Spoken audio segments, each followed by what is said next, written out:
Good morning. I'd like to call to order the Lee County Board of County Commissioners Zoning and Comprehensive Plan hearing for Wednesday, May 17th, 2023. I've got 9:31 on the clock. This morning, let's begin with the Pledge of Allegiance. Please rise. I pledge allegiance to the flag of the United States of America and to the republic for which it stands, one nation, under God, indivisible, with liberty and justice for all. Thank you. You may be seated. All right. We have 3 zoning hearings and 1 comprehensive plan case on the agenda today. At this time, I'd like to recognize our staff for the first case, Tropical Fence. Morning, Commissioners. Dirk Danley, Lee County Zone. Our first case before you today is DCI 2022-36. It's a request to rezone approximately half an acre from 2 family conservation districts to commercial plan development to legitimize the expansion of a commercial use to the north. There were no participants of record, and the hearing examiner did recommend approval with conditions. Staff and the applicant are here with any questions that you may have. Commissioners, do you have any questions for our staff at all? No. Does the applicant on the Tropical Fence case wish to make a presentation? Good morning. Morning.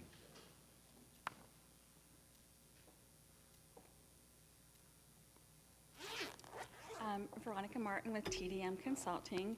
I'm here today representing the applicants, Mark and Sue Murphy, the owners of Tropical Fence. They're a fence contracting business.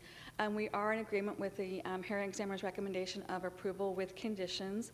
I do want to state that this rezoning request is to legitimize an existing open storage yard that's been in operation at this location for over 20 years. I do have a PowerPoint presentation available if you would like me to make a formal presentation. If not, I'm available to make answer any questions that you may have today. Great. Commissioners, does anybody have any questions for the applicant at this time? Chairman, I'd like to make a motion to move based upon approval of the HEC's recommendations. Okay, so we have a motion for approval of the hearing examiner recommendation from Commissioner Pendergrass and a second from Commissioner Greenwell. Thank you very much. Ms. Martin, thank you very much then for your time. There are no participants of record on this case, so Commissioners, is there any further discussion on this case? All right, seeing no further discussion, are there any objections to the motion? All right, I see no objections. That motion carries unanimously. All right, I'd like to recognize our staff to introduce the CEMEX Alico Quarry Extension case.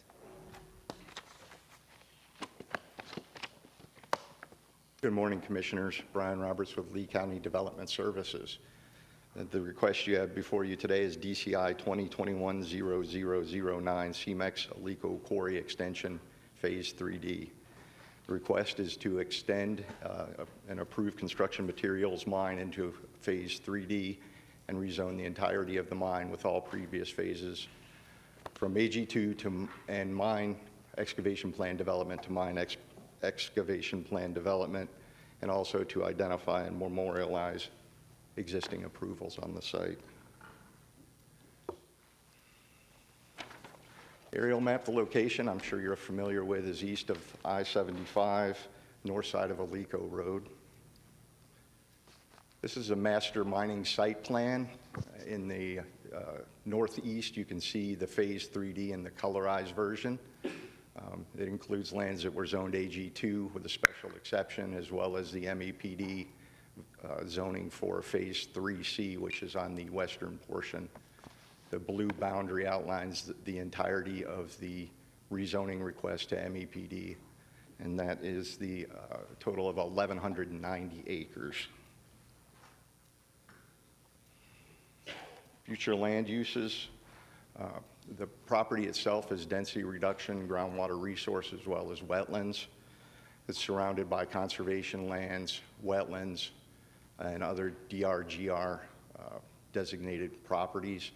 And in the northeast corner of the property there, you can see the Green Meadows water treatment plant as well.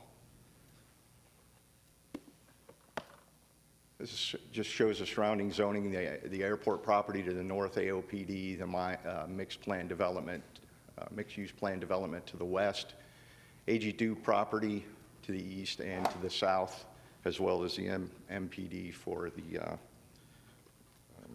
Wild Blue development. I wanted to talk about condition 17. It was added in the hearing examiner's decision.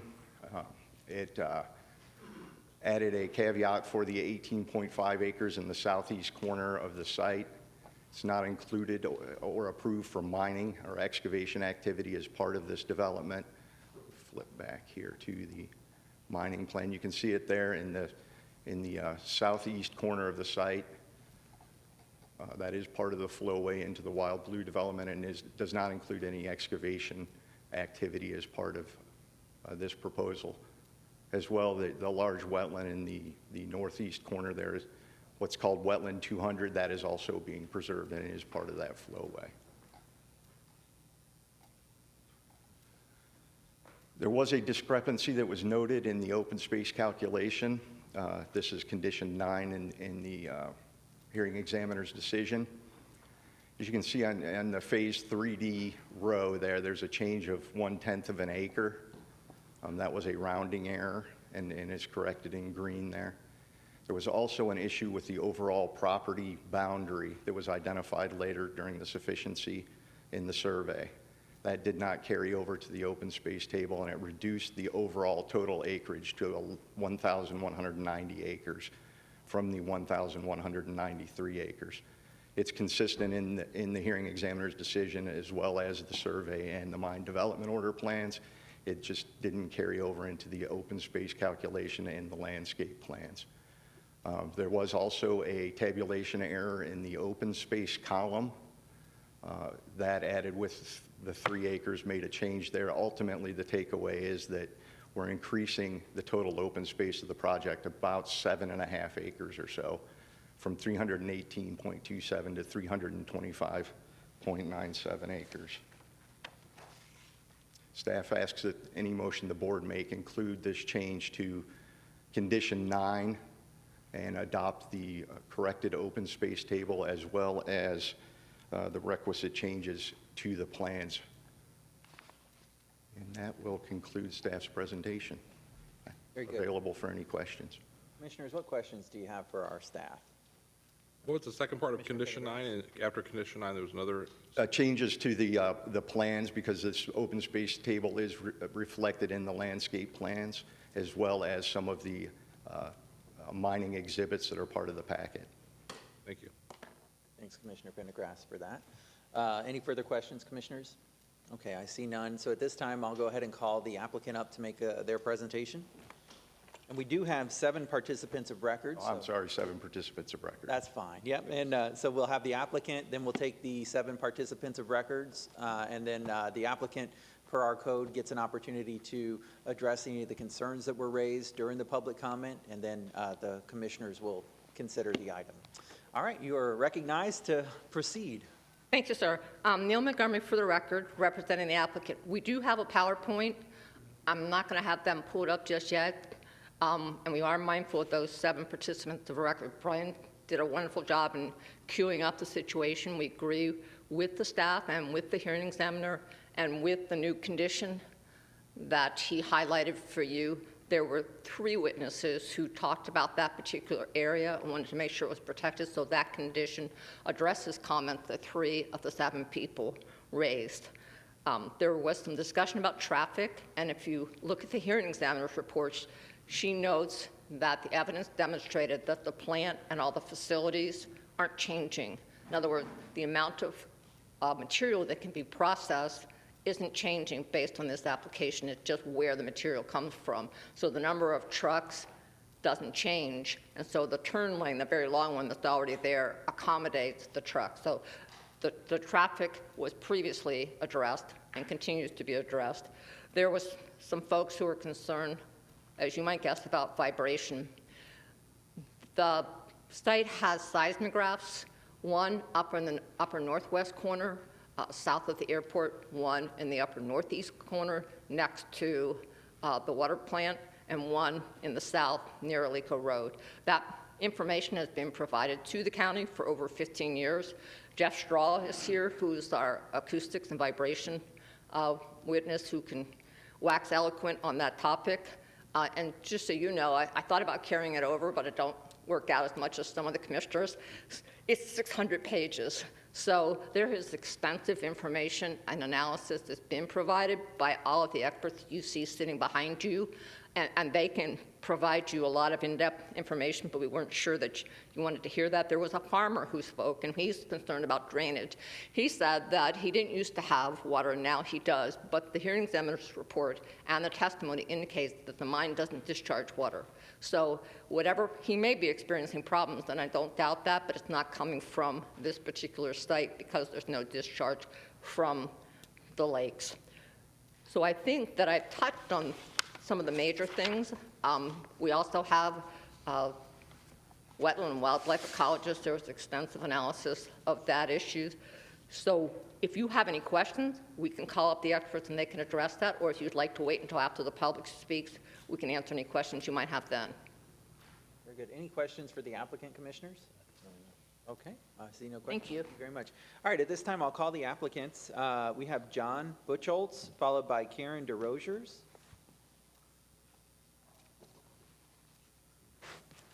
Good morning. Good morning, Commissioners. Thank you. My name is John Butcholtz. I'm the president of Aqua Shore. You start the timer, Mickey. John, I apologize for the interruption. I got 3 more seconds. There you go. I'm the president of the HOA Aqua Shore for Wild Blue. So this entrance since on Alico Road, which is our back entrance, so we've experienced the mine that sits across from us. So the thing that we asked you today is, part of the thing I asked at the previous meeting was that they are doing nothing to their entrance. So come 5 o'clock, there are dump trucks, huge trucks that sit outside their entrance that aren't on a deceleration lane. They're sitting on grass, and they sit out there, and then what happens is when they leave, they go out it's like a semi-paved runway coming out. These are trucks that gear up to take 2 or 3 minutes just to get to 30 miles an hour. The average speed limit on Alico Road appears to be 83 miles an hour on a regular day. So we've found that when these trucks come out, we slam on our brakes and stick behind them. You are increasing, although they did say they are not increasing any more traffic. I find that hard to believe. If you're re-energizing, this amount of acreage, seems like these trucks are going to be more there than they were before. So we're just looking for 2 things. That some way that they add some sort of runways to come in, stop and sit on the side and come out. And the other thing that was misrepresented is there are no lights on the street. The site itself is lit up like a Christmas tree. You can see the light that comes out. There is 0 lights on the entrance to this runway, to these runways. We're asking for light poles to be put out off of Alico so that you can see the trucks that are either sitting there or leaving there. So the site is very well lit. That's great, but not the entrance that's there. It is just not there. There's no warning signs that trucks may be coming out. So that's all that we are looking for, is that some provisions are made when they do this entrance. There was some discussion at the last meeting about doing something there, and that got put to rest. So we're looking at, this is a multi-billion-dollar company expanding their mines that we need for this community and Lee County. We're not looking to stop what they're doing. We're just looking for safety measures. We have 1,100 homes that use that back entrance, and we have to gear up to come out of there and make that turn. So if you can, they need to do something, at least lights out there, so we can see. Okay. Thank you very much for your comment. Thank you. At this time, I'll call Karen DeRosiers, followed by Marcia Ellis. Karen, are you here? She's not. She's at work. Okay, very good. Ellis, Marcia Ellis. Yes, I'm just waiting for my PowerPoint, if I may. And I have, this is for staff, my letter I'm submitting. Thank you, if you'll get that. Real quick, before you submit that, is that new evidence, Mr. Jacob? We're not allowed to accept new evidence at this time. This is substantive and new. I need to have our attorney, before you hand that to commissioners, ma'am, could you just please follow instructions? Thank you.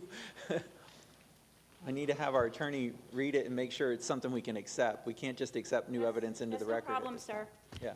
And then this is not new evidence, but as courtesy, gentlemen, I did prepare a full color copies, and this time, I think I have enough. So you presented this at the hearing sir. below? Yes, I did, sir. And, this one feels a little bit light. taking information away from me? Hopefully not. So, So real quick, just pause real quick, and we'll let you know when your clock starts, because we want to make sure you get your full time. I want to hear from our county attorney about, And I don't know about the PowerPoint. She had a PowerPoint, but I don't know if this is Okay. part of it. Commissioners, some of this is new, some of this is old, the stuff that was presented at the hearing, so the new information cannot be presented.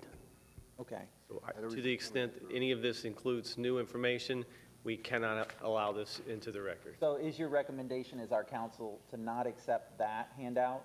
You're not permitted to accept this handout, and if any testimony she presents during this is not the testimony she presented at the hearing examiner, she has to exclude it. Okay, and then, real quick, are we able to accept this one, which appears to be a PowerPoint that she testifies that she presented at the hearing below? If she presented it below, you can accept it. Okay, all right, very good, so that's what we'll do. And so, Ms. Ellis, just try to stick to the record of what you presented at the hearing below. well, hang on just a second. I want to make sure I can advance, yes. And I politely request the 5 minutes. Okay. Gentlemen, I want to call your attention as a reference. I'm going to ask that you please refer to the submittal on page 94 of 616, which reflects the public water supply wellhead buffers and the fact that this mine is cutting into those buffers. That was information that was called attention to, so please, please, I ask that you review that graphic. As we move through here, we have public concerns. Those public concerns are for the Panther, which were noted on this location, and a public records request that still remains unfulfilled regarding information from this zoning action. There are concerns in terms of the hydrological impacts to existing DSS and public supply PS users due to the hydrologic drawdowns as noted in the submittal from the county. I will also point out that the deviations that were requested for traffic were hotly contested. I've not seen a letter like this where the concerns were raised by Lee DOT staff as well as FDOT for safety. And I find this very alarming that there isn't just automatic complying on the part of CMEX to protect the public from these incompatible uses. I will also say that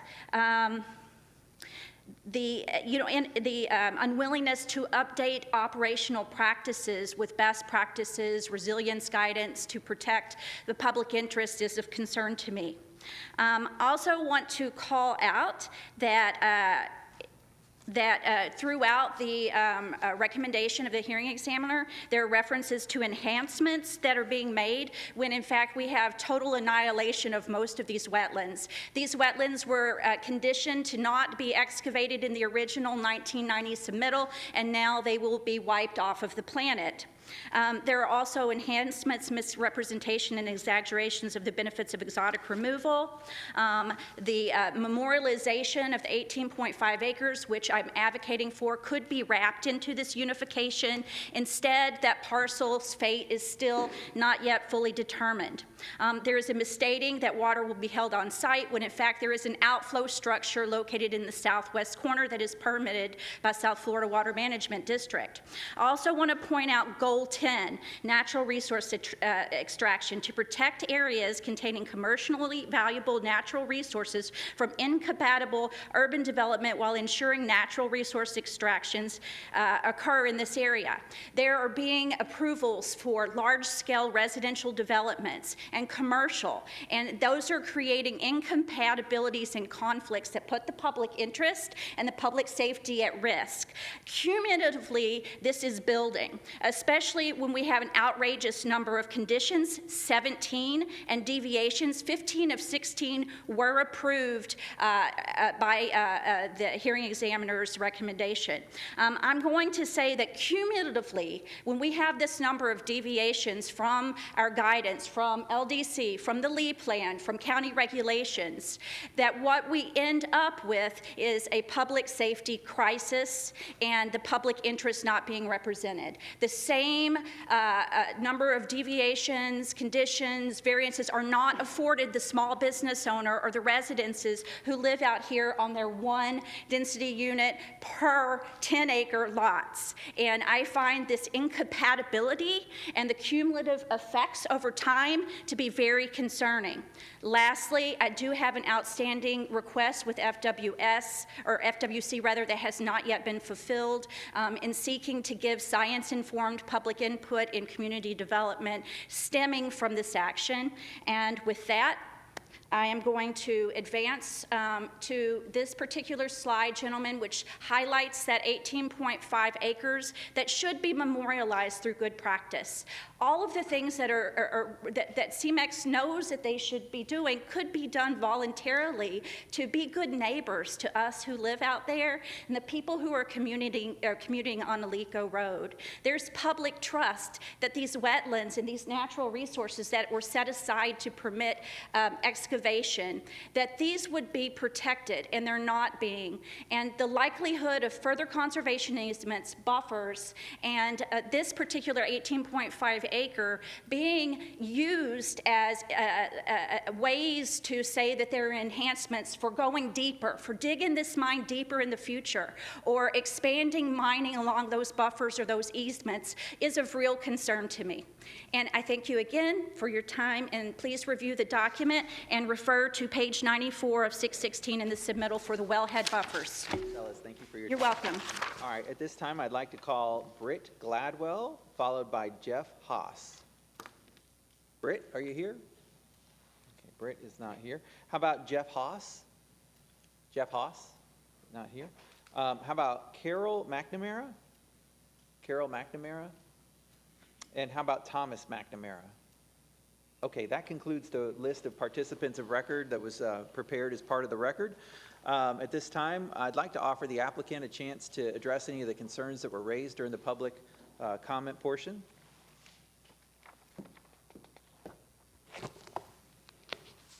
The applicant provided competent substantial evidence, and remember that 600 pages included extensive reports and analysis on panthers, wetlands, hydrology, surface water, transportation. The hearing examiner addressed, lighting, dust, and all those issues. Based on your review of the data and analysis and the hearing examiner's analysis, do you guys, gentlemen, have any questions? Commissioners, any questions for the applicant at this time? I have a couple. I'm not sure if it's for Neil or staff, but I have a couple. Okay, Commissioner Pendergrass, go ahead. Neil, how long, if this request of expansion did not occur, how much lifetime does a mine currently have now, as it sets now? How many more years? Was it 20, 30 years left for operations? Mr. Morris is here, and I'll answer it and let him answer further if he needs to. The answer is, it depends, and it depends on how the market goes and the demand. Right. And So if we have a recession tomorrow, that time frame's different. If we continue at this pace, it's another answer.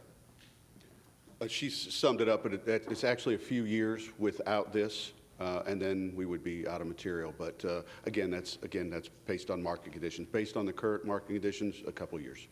And then this would add on 6 to 8 years worth of reserves. The extension would add on about 6 to 8 years. Why I'm asking, so a lot of residents believe, they move into the area, they buy into old mining pits, and they think the other stuff doesn't exist, or they think it's going to be closed tomorrow for some reason.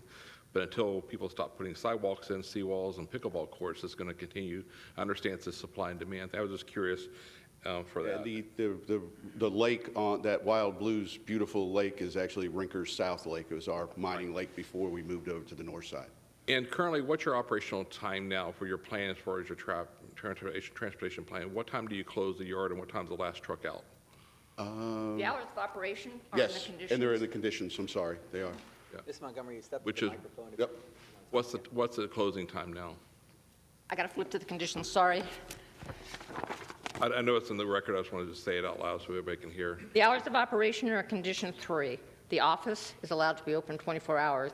Excavation operations, it's prohibited on Sundays and federal holidays. Blasting is prohibited on same kind of time in the trucking operations.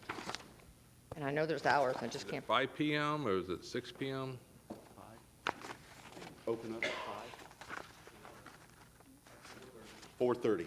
4:30. And I know the area well. I travel that road every other day or so. So it's 4:30. What I'm asking is just trying to see, we heard some concerns about lights.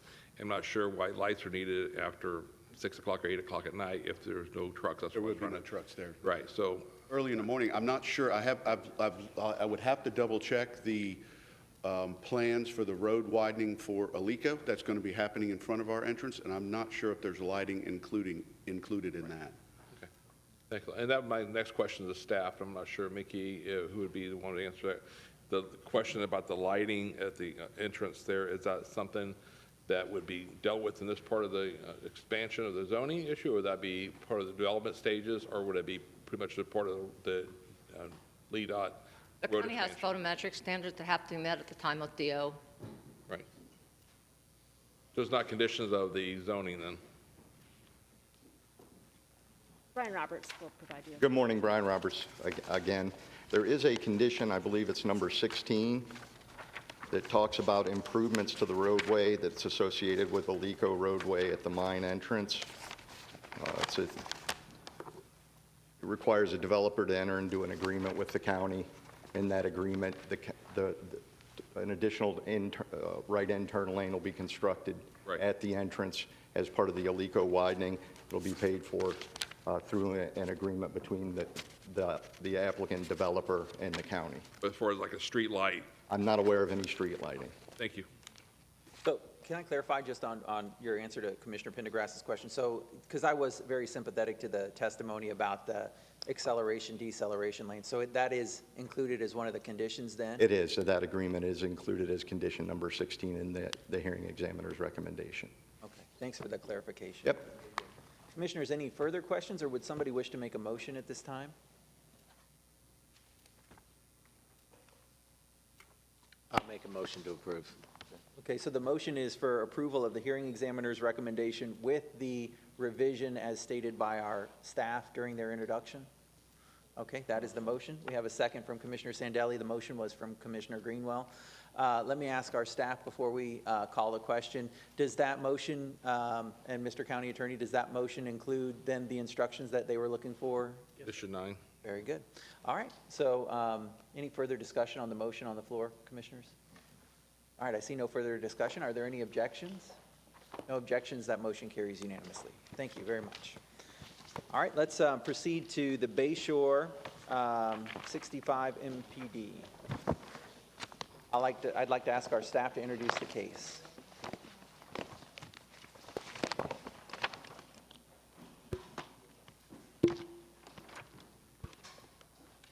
Okay, the next case before you today is DCI 2149. This request is to rezone approximately 66 and a half acres from agricultural to mixed-use plan development to allow up to 357 dwelling units and 80,000 square feet of commercial uses. The hearing examiner did recommend approval with condition, and there are 13 participants of record. Staff and the applicant did work through a change to one of the conditions. There was a clarification memo provided by the hearing examiner in your packet. This was for condition 6 as it pertains to surface water management plan. We're recommending that whatever item gets a motion for approval, that it includes that change as part of the. Can you articulate that change then? Just Yeah, so there was just some changes sought by the applicant to ensure that the surface water management plan was clarified to address impacts on their project specifically. Because the creek starts north of their project and continues south of their project, they just wanted to make sure that they were just responsible for their portion of impacts to that.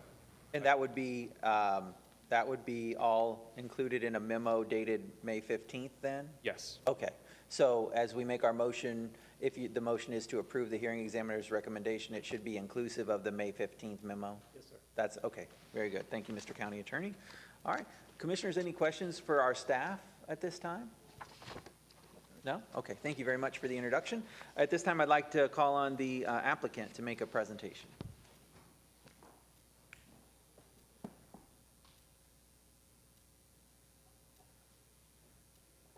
Warren?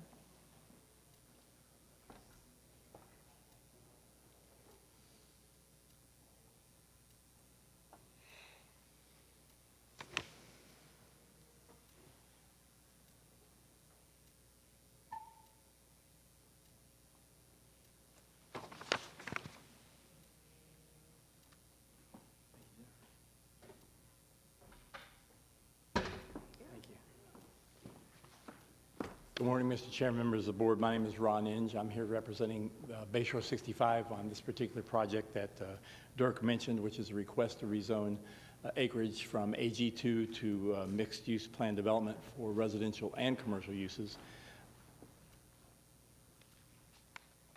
I have a team with me today of all the various folks you see here who testified before the hearing examiner and provided information to the hearing examiner. I won't read the names, but they're available in case any questions come up, and they're here today.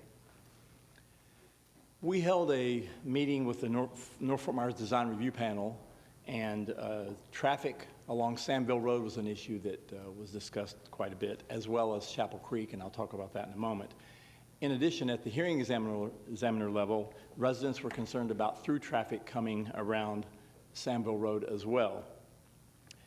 At the hearing examiner meeting, we did listen to what the residents had to say and proposed something to try to address that. If I may, if I can get this cursor to look, notice that our entrances for our commercial on the east side, we improve this portion of Sandville Road to county standards out to Bayshore.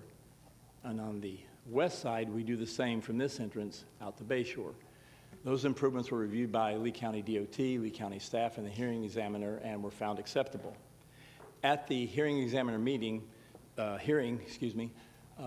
we proposed a condition to restrict traffic coming from the commercial parcel so that it would not turn right onto Sandville and come down Sandville Road. Instead, we proposed condition number 10, which was incorporated into the hearing examiner recommendation, and we concur with that and appreciate that condition, that we will work with Lee County DOT at development order stage to create a mechanism to restrict traffic coming from the commercial parcel to only left turns to go out to Bayshore Road and not make a right turn to come along Sandville Road. So that's condition 10, and we concur with that. Chapel Creek is a feature that really bisects the property.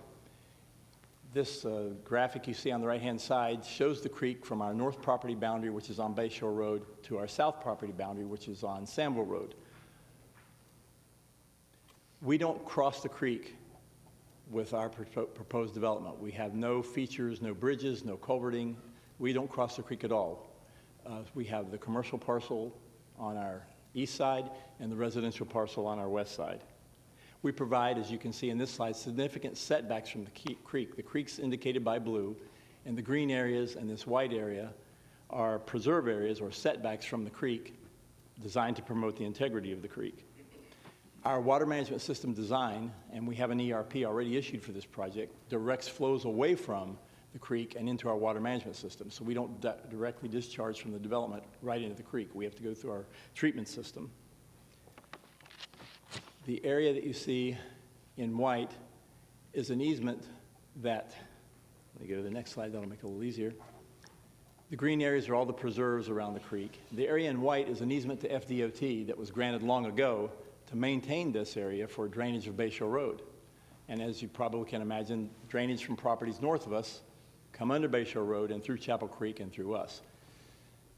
The white area is the easement that is granted to the DOT, and the black dots are an additional easement that we will grant the county for purposes of maintaining setbacks, certainly from the flowway in the green areas, but the black lines show an additional easement that we'll grant Lee County to also have the ability to maintain the creek if necessary for drainage purposes, because again, properties north of us drain through this particular creek and go south. But the DOT easement ends right here. There was no ability for anyone to maintain the creek south of us. So the easement that we will grant development order stage to the county will allow the county to do that. So in the event there are drainage concerns in the area, Lee County has the ability to not only maintain the area where DOT has an easement, but also south of that all the way to Sandville Road. And that easement is noted in condition 8, to which we also concur. And as I mentioned, we have a water management permit, an ERP issued by the Water Management District to ensure that our drainage is adequately addressed and to ensure the water quality of the waters emanating from our site. One item that Dirk mentioned is subsequent to the hearing examiner report, condition 6 was included, which addresses water quality testing. And we're sensitive to water quality. I know that you all are because of the possible impairment in various areas of the Caloosahatchee. A condition proposed by staff, condition 6, addresses a water quality testing program that requires us to test the waters coming from our site for various parameters and provide those reports to Lee County.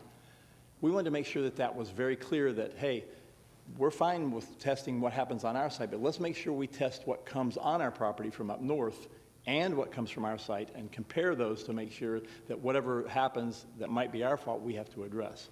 So we work with your county staff, and we appreciate their courtesy in working with us to clarify Condition 6.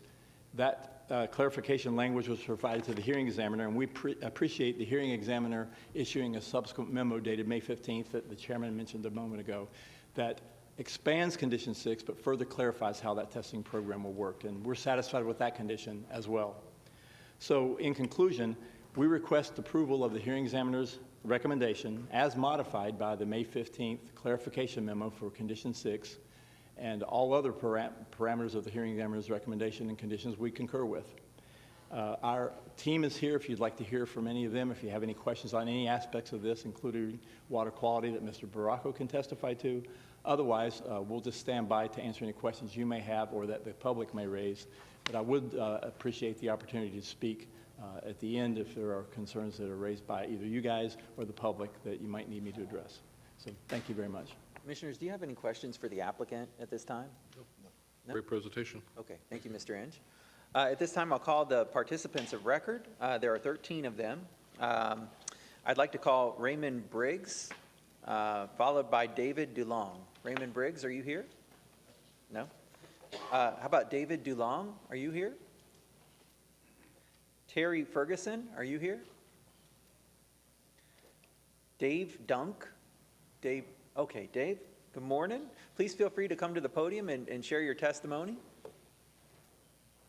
And after Dave would be Joanne Knapp, if she's here.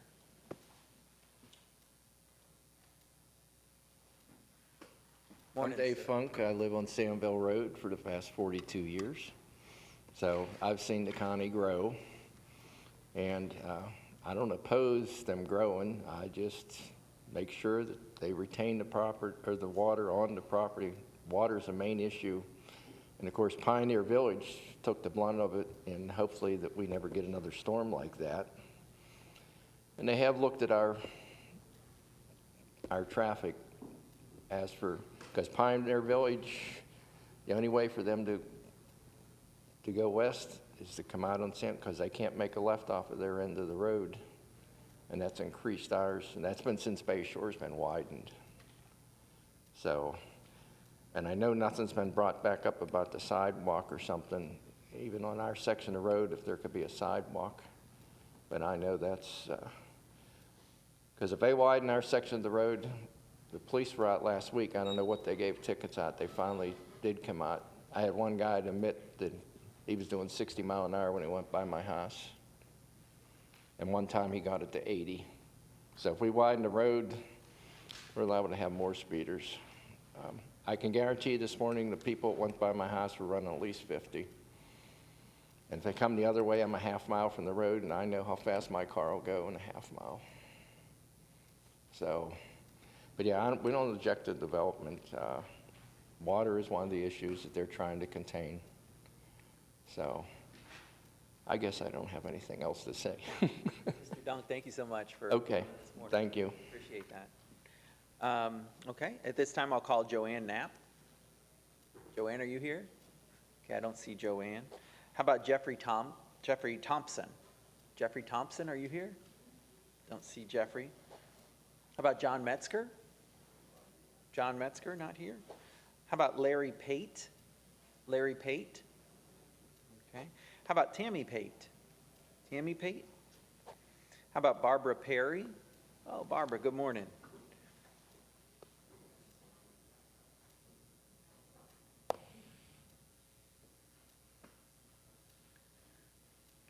Morning. My name's Barbara Perry. We live about, I guess, center of Samville Road. And along with the water concern, traffic is my biggest concern. I mean, you take a view of the area there. You're not far off of I-75. You've got a huge truck stop there. We've got a RV park that a lot of huge RVs are coming in and out of Samville Road on that east end. And like Dave was saying, if anybody leaves that area and they want to make a left, they're going to come flying down Samville Road. All of us on that road are on dead-end streets. So our access out is on Samville Road. Now we're going to have the other property full of 300 and something houses, and they're going to be using Samville Road. And it's an undersized road. There's a lot of walkers. From October to March, if you went over there's bicycles, there's walkers, there's golf carts. I mean, it's going to be a very dangerous traffic situation with that many more residents living across there. And if there's not a traffic issue to address that, the intersections at both ends are extremely dangerous. I'm sure the police can verify that there's accidents out there on Bayshore all the time because of the traffic of that area. And a lot of times when they get backed up from I-75 back to Samville, those heading towards 75 will shoot down Samville Road to get ahead of the traffic on Bayshore. So it's like a race to get back on Bayshore when the traffic's backed up. You've also got a railroad crossing there. And you've got an industrial park on the other side. So, there's just a lot of traffic issues there. You got Del Webb that just are going to put thousands of houses across Bayshore. It's going to be a traffic nightmare. Thank you for your comments this morning. All right, so that was Barbara Perry. How about Stacy Shelton? Stacy Shelton, are you here this morning? Okay, how about Ronald Strine? Ronald Strine? Okay, how about Thomas Wallace? Thomas Wallace. Okay, that concludes the participants of record. At this time, I'd like to give the applicant an opportunity to address what was presented during the public comment.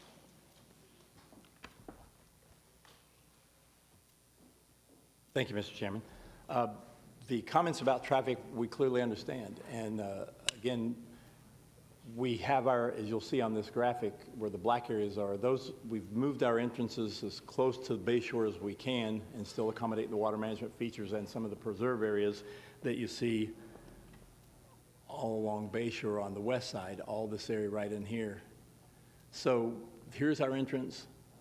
And here's the entrance from the commercial. We improved those areas from there to Bayshore Road to county standards, including a sidewalk. So we do that as part of our development. And then, as mentioned at the hearing examiner hearing, comments were made about concerns relative to our commercial traffic turning right and going on to Samville Road. And we proposed a traffic control measure. Some people call it like a pork chop or something that will prevent vehicles leaving the commercial from turning right onto Samville, so that they'll have to go left and get to Bayshore much quicker and not go around Samville. I can't really do much about what Pioneer Village or other areas are doing, but at least as far as our commercial traffic is concerned, we restrict that movement and are more than happy to do so. And again, we appreciate the hearing examiner including that condition in her report. And without unless there are any other questions. Commissioners, any questions? I have a question. On the commercial site up here, it looks like the entry, if people are entering into the commercial sites, they really don't have access into the rest of the development. So that's just kind of for those sites. Am I seeing that right? Yes, sir. As I mentioned earlier, we don't cross the creek in any way. So we really have two projects separated by Chapel Creek and all the green area that you see there that protects the integrity of Chapel Creek. So the only traffic that will come into commercial will simply be commercial traffic.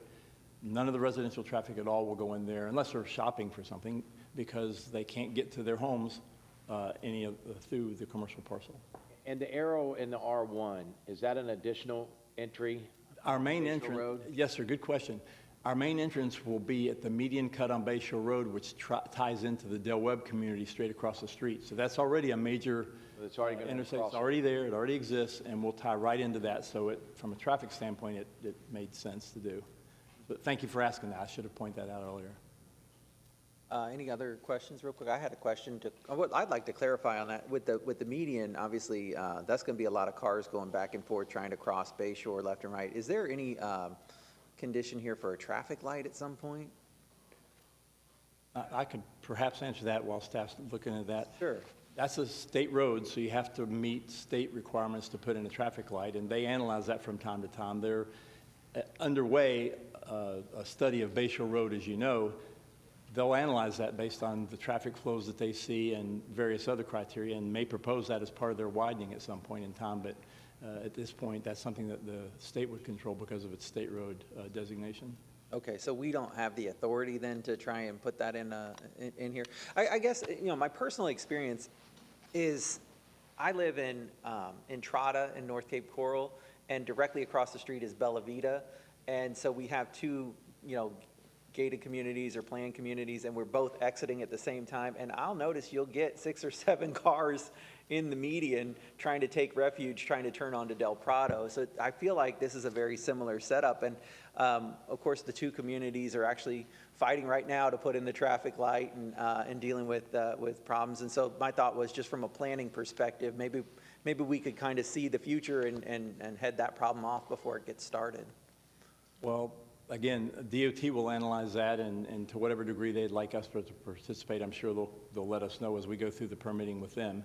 But at this point, I don't know how we could address that, because property to the north is already under development and would have a similar stake, actually a larger stake than we would, because they're much larger. Okay. Staff, any comments on that question?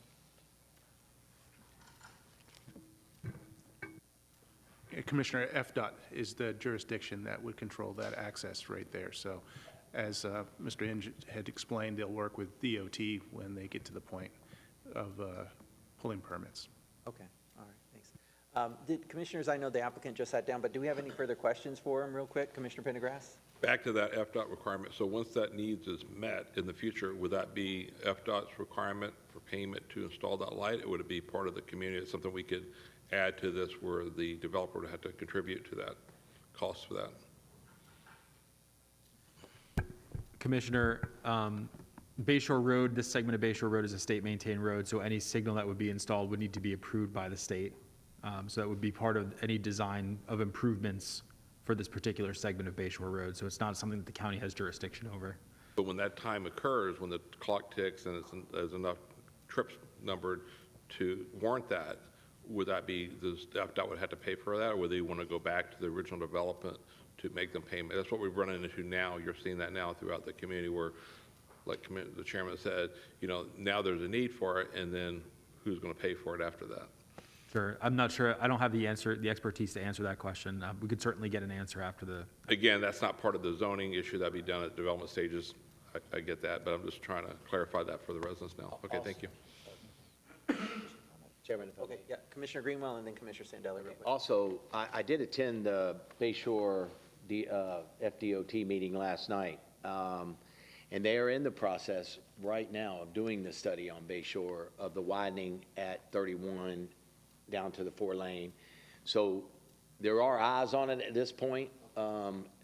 We have some other obvious traffic issues down there all the way to I-75 where they are being addressed by the state, where there's very limited turning lanes to get onto I-75, but in the new design, that is being addressed.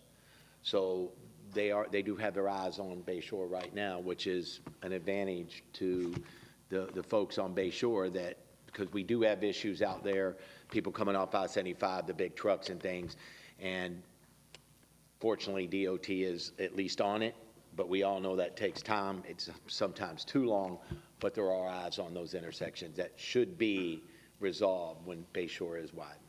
Okay, Commissioner Sandelli? Two things that we always talk about was water and traffic. So I appreciate the applicant addressing both of those within the confines of this development, but also to the north and so on and so forth. So when we look holistically about this, I think it's how we get to the better solutions. Thank you. All right, any further comments or questions? Does somebody wish to make a motion? I'll make a motion to approve. Second. So we have a motion from Commissioner Greenwell to approve inclusive of that May 15th memo as requested by our staff, and the second is from Commissioner Pendergrass. All right, very good. Any further discussion on the motion that's on the floor? Are there any objections? No objections, that motion carries unanimously. All right, thank you, folks. All right, our last case is a comprehensive plan hearing called Daniels Falls Encore. At this time, I'd like to ask our staff to introduce that item.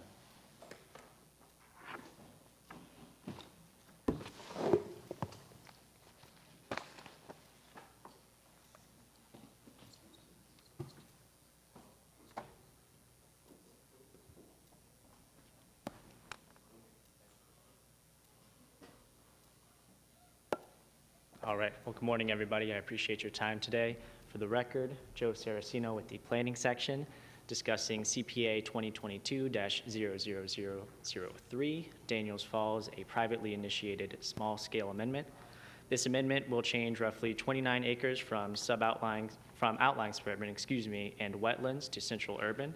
It will also amend Table 1B to accommodate the development and maintain internal consistency with the Lee Plan. It will add roughly 29 acres to the mixed-use overlay, and the amendments will allow the applicant to pursue a multifamily infill housing project. And again, since this is a change to the future land use map series that is under 50 acres, this is a small-scale amendment which is up for adoption today rather than transmittal. On the left, you'll see the future land use map as it exists, and then on the right, you'll see the proposed future land use map. The subject property is about a mile east of the 6 Mile Cypress Slough, 0.1 miles west of Fiddlesticks Boulevard, less than a mile west of I-75, and on the south side of Daniels Parkway. Mass transit, sewer, water, solid waste, fire, EMS, police, and school capacity are available to serve the subject property, consistent with Objective 2.2. The subject property is outside of the coastal high hazard area or other areas that would impact residential development, consistent with Policy 5.1.2 and consistent with 5.1.3. It is near to employment and shopping centers within close proximity. The proposed development would allow for a diverse housing option to the area, consistent with Objective 135.1, Policy 135.1.9, and Policy 158.1.9. The changes to Table 1B are proposed to accommodate the development at time of development order. The subject property is consistent with Policy 11.2.1. It's within the extended pedestrian shed of transit routes. Automobile and pedestrian connections to adjacent uses are possible without access to Daniels Parkway. Adequate public facilities and infrastructure are available to serve the property, and the nearest single-family residential development is separated by a 180-foot water management feature, and the concurrent rezoning will review the site plan to ensure that appropriate buffering is in place. In conclusion, the character of the surrounding area supports the proposed future land use category change. The proposal will allow for the development of a diverse housing option in the area. The maximum trip generation potential of the site exists both with the current approvals as well as with the proposed future land use category change. And the impacts to traffic will not cause adjacent roadways to fall below recommended levels of service. The location is consistent with the Policy 11.2.1, supporting the addition to the mixed-use overlay, and staff and the LPA both recommended approval or adoption, of the proposed amendments. And staff is available for any questions. Okay, do you have any questions for our staff commissioners at this time? No? All right, thank you very much for your presentation. At this time, would the applicant like to make a presentation? Morning.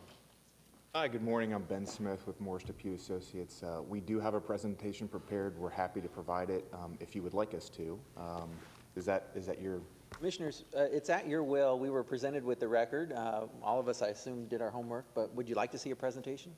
No? Not needed. All right, thank you very much. Okay. We're happy to provide any additional comment or questions if you have answer your question. Sure. Commissioners, any questions for the applicant at this time?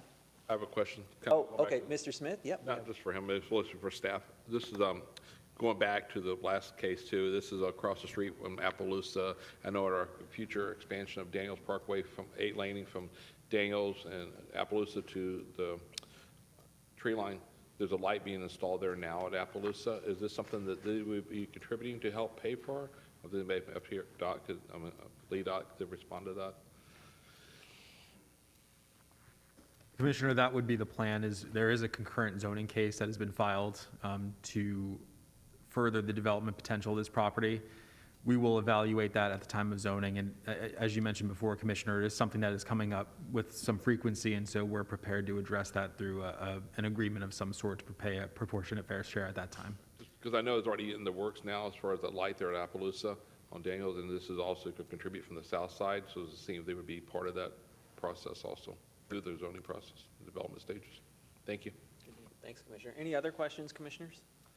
All right, at this time, I'll call for public comment. This one is open to the public. Has anyone come to speak in public comment on this? Okay, yeah, please feel free to come forward and identify yourself for the record. My name is Marcia Ellis, and thank you for the opportunity to speak regarding this comprehensive plan amendment of small scale. First of all, I would just like to state in general why I am in opposition. First, this area is known as a place where panther are moving northward, which is typical, and that's important when we talk about recovery. So in this area, we do have hot spots just to the east at Tree Line and Daniels. We have some panther deaths over there, and when we talk about how are the panther going to be able to move across to 6 Mile Cypress, I think that this deserves some attention and some examination. I also am concerned about diverting workforce resources and other resources away from recovery areas that are closer to the coast, because long-standing residents are having difficulty getting people in to help them get their roofs repaired as we're rolling into another rainy season. So overall, I think devoting resources to that end rather than recovery at this time deserves some scrutiny. Also would like to speak to the unresolved traffic issues in this area. It is very heavy. I avoid it like the plague, like many people. I am somewhat familiar with the rural area on the opposite side of the road, and so I'm familiar with the rural character. I think opportunity does exist to potentially work towards getting a safe crossing in this area. I do appreciate the Commissioner's comments regarding proportionate share and the opportunity through these actions to make sure that developers and commercial interest in general are helping us overcome our serious infrastructure challenges in the community. And then lastly, I would like to call attention to the lack of participation at the public in comprehensive plan amendments in general. I would like to say that over and over again, when I'm reading these actions, I'm seeing that we have 0 participants showing up at the meetings. And so I think that really deserves some attention. If we want to have an involved public and no one is showing up over and over again to participate in these comprehensive plan amendments, then perhaps we need to examine those policies. Perhaps we need to take a corrective action, track the metrics and look at it in terms of an analytic way, develop policy adjustments that would improve public engagement, and maybe launch outreach and education initiatives so we can get more people involved in these comprehensive plan amendments. And then last of all, I will point out that the U.S. Fish and Wildlife Services does have ongoing scoping and in this area in Southwest Florida for conservation, acquisition, regional, and landscape area conservation efforts. And so acknowledging that we do have wetlands and we do have rural communities in this area, I think it's important as we try to develop a more comprehensive approach and engage the agencies in a more umbrella fashion to come up with some working solutions that are in all of the public interest, including the environmental resources. And I thank you very much for the time to say my piece and bring these issues forward. Thank you for your comments. At this time, I'd like to open the floor to any other public comments. Has anyone else come to speak this morning on this case? Okay, I see no further comments. At this time, back to the commissioners. Commissioner Pendergrass? For clarification, my colleagues may not understand where this project is. It's actually on the south side of Daniels, surrounded by a racetrack, Alfie Township Financial Center, and a Publix and gated community. So I'm not really sure the panther habitat really travels that area. They're mostly more east of this, but I move the item. Okay, motion for approval from Commissioner Pendergrass and the seconds from Commissioner Ruane. Do we have any further discussion on this item? Okay, I see no further discussion. Are there any objections? No objections, that motion carries unanimously. Real quick, before we adjourn, just 2 seconds, Commissioners. I noticed that at these hearings, we are having a lot of documents presented to us now, kind of last minute on the fly. We don't seem to have an opportunity to review those on the fly, and also it's, I assume, would be beneficial for our attorney to make sure that they're part of the record. Just would love to get your consensus to ask maybe our staff and county attorney to get together to maybe create a process to intake those documents, maybe set a deadline that they must be submitted by a certain time so they can be reviewed before the hearing, so that everybody can just check and make sure that whatever's kind of given to us at the last second right before a hearing is something that is acceptable. Do you get the request? Absolutely, Commissioner. We'll work with the county attorney's office to develop a process for that. Everybody agree with that? Okay, thanks very much. That's a good suggestion, and, you know, the lack of participation, that means the majority of people are happy with what's going on in Lee County, so thank you. Thank you. All right, then there's no further business before us, and we're adjourned.